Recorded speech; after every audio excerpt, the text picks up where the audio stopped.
السلام علیکم۔ یہ چھوٹا سا لیکچر ہے جس میں ورڈز کم ہیں، تصویریں زیادہ ہیں، اور یہ اسی سے ریلیٹڈ ہے جو ہم نے پچھلا ٹاپک کیا ہے، اور اس کو بھی آپ یہ دیکھ لیں۔ یہ اس کا ٹاپک ہے، نام ہے اس کا بیوٹیفل آرکیٹیکچر آف ریپروڈکشن۔ ہم نے پہلے آ، جو پرندے اور جانور ہیں ان کی باڈی اور ان کے جو رہنے سہنے والی جگہیں ہیں ان کے آرکیٹیکچر کو ہم نے اسٹڈی کیا، اور ہمیں سمجھ آ گئی کہ ہم جانوروں کی باڈی میں آرکیٹیکچر کس کو کہتے ہیں۔ اب ہم یہ دیکھتے ہیں کہ جو ریپروڈکشن ہوتی ہے، کہ جس طرح وہ جانور کوئی بھی جانور جو ہیں وہ انڈے بچے پیدا کرتے ہیں جس سے ان کی نسل آگے چلتی ہے، اس کا بھی ایک آرکیٹیکچر جو ہے نا وہ بھی بڑا خوبصورت اور بڑا عجیب و غریب ہے۔ وہ بھی ونڈرز میں سے ہے کہ ہمیں تو کچھ چیزوں کا ہمیں پتہ ہے کہ ہاں بلیاں کتے بچے دیتے ہیں، اور چھپکلیاں اور پرندے انڈے دیتے ہیں، انڈے کی ہیچنگ ہوتی ہے، اس میں سے نکلتا ہے، لیکن اس کے علاوہ بہت سارے اور جانور ہیں جن کا ہمارے روز میں تعلق نہیں ہوتا، تو ذرا ان کو دیکھتے ہیں۔ اب میں آپ کو صرف تصویریں دکھا رہی ہوں، اس میں کوئی ایسی چیز نہیں ہے کہ جو جس کے اوپر کوئی ٹیکسٹ ہو، لیکن آپ کلیئرلی دیکھ سکتے ہیں کہ یہ جو تصویریں ہیں یہ ہر کیڑے، ہر جانور نے جو اپنے لیے سسٹم بنایا ہوا ہے جس کے اندر وہ انڈے دے کے اور ان کو جو پالنے کا، جو بھی اس کو محفوظ کرنے کا جو سسٹم ہے نا، جو اس نے اپنے لیے ڈیزائن کیا ہوا ہے، ہم اس کو دیکھتے ہیں۔ ہر کیڑے کا اور پرندے کا اور جانور کا جو انکیوبیشن پیریڈ ہے، کہ انڈے سے لے کے وہ مطلب پیدائش تک کیا ہوتا ہے، اس کا پیریڈ فرق ہے۔ کچھ دنوں کی بات ہوتی ہے، کچھ مہینوں، اور کچھ شاید 1 ڈیڑھ سال بھی لگتا ہے۔ شاید میرا خیال ہے کہ جو ہاتھی کا بچہ شاید وہ 21 دن اس کی جسٹیشن کا پیریڈ ہوتا ہے۔ تو ہم صرف جلدی جلدی یہ دیکھ لیتے ہیں کہ انہوں نے گھر کیسے بنائے ہوئے ہیں اور اپنے انڈوں کو اور بچوں کو محفوظ کرنے کے کیا طریقے کیے ہیں۔ یہ دیکھیں، یہ بھی مکھیوں کے گھر ہیں جس کے اندر یہ انڈے دیتی ہیں، پھر وہ آہستہ آہستہ جب وہ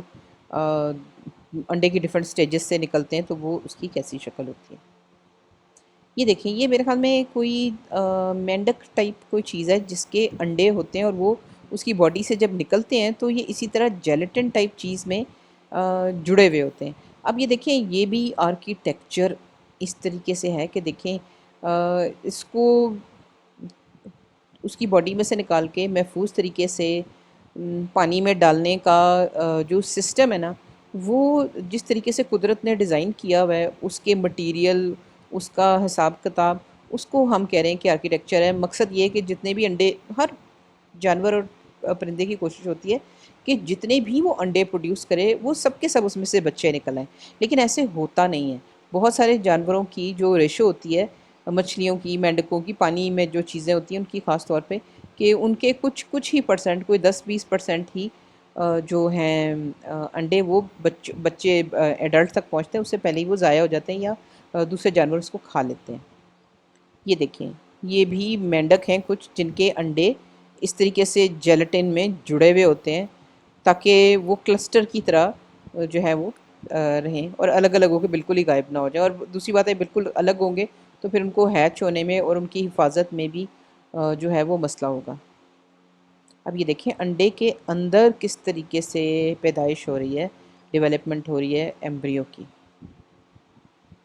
یہ تتلی کے انڈے ہیں۔ اب ہم نے کبھی نہیں دیکھے ہوں گے، یہ عام طور پہ پتوں کے نچلی سائڈ پہ یا چھپی ہوئی جو جگہ ہوتی ہیں ادھر تتلیوں کے انڈے ہوتے ہیں۔ یہ بھی تتلیوں کے انڈے، اب ہم نے تو کبھی نہیں دیکھے ہوں گے، میں نے تو زندگی میں کبھی نہیں دیکھے، سوائے اس کے کہ یہ نیشنل جیوگرافک اور اس طرح کی جو نیچر کو فوٹوگراف کرتے ہیں ان لوگوں نے دکھائے ہوں۔ اب مجھے بالکل نہیں پتا کہ اس کا مٹیریل کیا ہے، لیکن اب یہ دیکھیں کہ ہر ریپروڈکشن کے سسٹم میں، یعنی ہر انڈے بچے پیدا کرنے کے سسٹم میں مٹیریلز بھی فرق ہوتے ہیں اور اس کی تعداد بھی فرق ہوتی ہے۔ اب اس کی مجھے بالکل نہیں سمجھ آئی کہ یہ ڈیزائن ایسے کیوں ہے، آخر اس کا بھی کوئی فنکشن ہوگا، اگر ہم کبھی پڑھیں تو ہمیں سمجھ آئے کہ یہ ایسے کیوں ہے، لیکن بہرحال یہ بھی ایک اسی سسٹم کا ہی پارٹ ہے۔ یہ بھی بٹرفلائز کے یعنی تتلیوں کے ہی انڈے ہیں، یہ سب تتلیوں کے انڈے ہیں، یہ بھی تتلیوں کے انڈے۔ اب آپ اس میں جیومیٹری ذرا دیکھیں، مجھے نہیں پتا کہ اس میں ایک یونٹ جو ہے اس کے اندر انڈا کدھر ہے، شاید اس کے اندر چھپا ہوا ہو، لیکن اس کو تو آپ سچ مچ میں کہہ سکتے ہیں کہ یہ آرکیٹیکچر ہے، کیونکہ یہ پوری جیومیٹری اور حساب کتاب اس میں ایک موجود ہے۔ یہ بھی دیکھیں کہ یہ ایک تار جیسی چیز ہے جس کے ارد گرد سارے انڈے چپکائے ہوئے ہیں، کیونکہ دیکھیں ہر پرندے جانور کیڑے کی یہی کوشش ہوتی ہے کہ اس کے انڈے ضائع نہ ہوں، تو ضائع نہ ہونے کے لیے جو بھی اس کے اپنی اپنی جگہوں پہ خطرات ہوتے ہیں ان خطرات کو دیکھ کے ان خطرات سے بچنے کے لیے فرق فرق طرح کے انہوں نے سلوشن نکالے ہوتے ہیں۔ یہ دیکھیں یہ اس کا یہ نظر آ رہا ہے کہ کوئی ڈنڈی ہے، کوئی ٹہنی ہے، ٹہنی کے اوپر یہ انڈے اس طرح دیے گئے ہیں کہ وہ ٹہنی سے چپکے رہیں گے، الگ نہیں ہوں گے، اور اسی میں سے دیکھیں یہ جو بٹر فلائی کی ہیں اسی میں سے اس کے سنڈیاں نکل کے اور پھر اسی طرح وہ ہیچ ہوں گی اور مطلب بڑی ہوں گی اور پھر اس سے بٹر فلائی بنے گی۔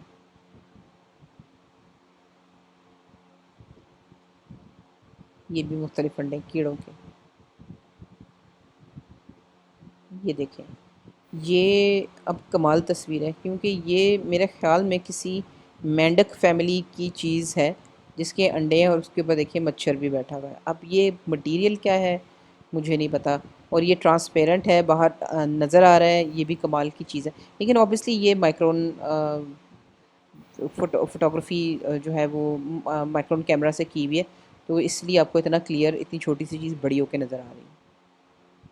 یہ دیکھیں جب وہ پھر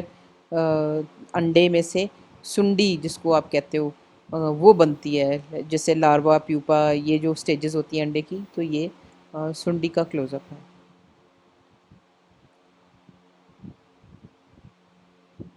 یہ دیکھیں یہ بھی ہیچ ہونے کے لیے کوکونز، اس کو آپ کہیں گے کوکونز جو ہے وہ چپکے میں لٹکے میں، اسی میں سے ڈیولپ ہو کے بٹر فلائی نکلے گی۔ بٹر فلائی یا موتھ اس قسم کے بہت سارے کیڑوں کا ریپروڈکشن کا یہی سسٹم ہوتا ہے۔ یہ دیکھیں یہ بھی ایک سنڈی ہے جو ڈیولپ ہو کے اس نے کوئی اڑنے والا پرندہ بننا ہے، موسٹ پرابلی موتھ بننا ہے، جو بٹر فلائی جیسا ہی ایک ہوتا ہے لیکن تھوڑا سا کم خوبصورت ہوتا ہے۔ اب یہ دیکھیں کہ یہ جانوروں کے سکینز ہیں، بچے جو ہیں یہ کچھوے کا بچہ ہے جس کی باڈی کا سکین کیا ہوا ہے، یہ دیکھنے کے لیے کہ اس کے اندر کے سسٹم جو ہے وہ کیسے ہیں۔ اب یہ دیکھیں یہ اس کی میرے خیال میں ہڈیاں ہیں، یعنی جیسے آپ کی ورٹیبرا میں سے اسپائنل جو کالم ہوتا ہے اس کے اندر سے پسلیاں نکل رہی ہوتی ہیں، یہ دیکھیں یہ ایسے ہیں۔ اب یہ سچ مچ کا آرکیٹیکچر ہے کہ دیکھیں اس میں کچھوے میں اس کا شیل بھی ہے، یعنی اس کا خول بھی ہے جو ایک علیحدہ چیز سے بنا ہوا ہے، پھر اس کی ہڈیاں ہیں، اس کا گوشت ہے، اس کے مسلز ہیں، اس کی اور ساری چیزیں، یعنی یہ جو الگ الگ مٹیریل ہیں یہ کیوں آپس میں کیسے طریقے سے جیل ہو کے کس طریقے سے ایک سسٹم کو محفوظ بھی بناتے ہیں اور اس میں فلیکسیبلٹی بھی لاتے ہیں، اس کو آپ کہو گے کہ یہ باڈی کا اور پھر ریپروڈکشن کا بھی آرکیٹیکچر ہے۔ یہ دیکھیں یہ بھی سکین میرے خیال میں یہ کتا ہے اور اس کا جو ایمبریو ہے یہ اس کا سکین ہے، اس کے سسٹمز اندر سے آپ کو آرکیٹیکچر نظر آ رہا ہے۔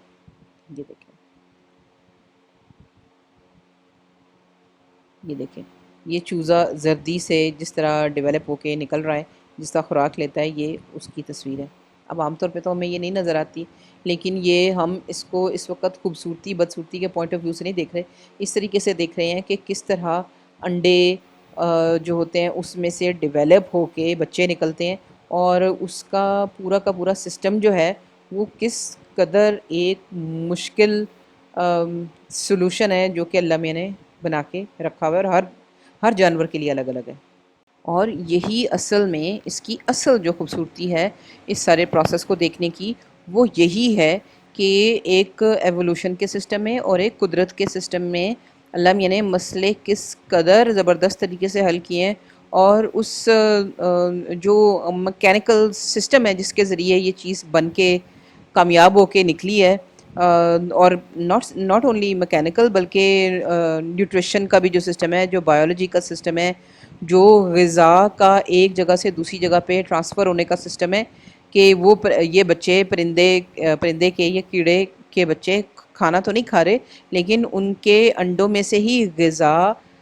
کس طرح ان کو پہنچ رہی ہے، اور وہ غذا انڈے دینے سے پہلے کس طرح جانور کے پیٹ میں سے بن کے وہاں تک آئی، یہ پورے بہت کمپلیکس سسٹمز ہیں جس کو میں تو کم از کم اس کو کہوں گی کہ انتہائی خوبصورت ہیں، کیونکہ میرے پاس میں تو اس کو سمجھ بھی نہیں سکتی، اور اگر سمجھ جاؤں تو میں صرف اپریشیٹ ہی کر سکتی ہوں، اور مجھے پلیجر ہی ہوتا ہے کہ ہاں کیا کیا حل نکالا ہے، کیا حل نکالا ہے. تو آپ سمجھیں کہ یہ اصل میں اس کی خوبصورتی ہے. Thank you.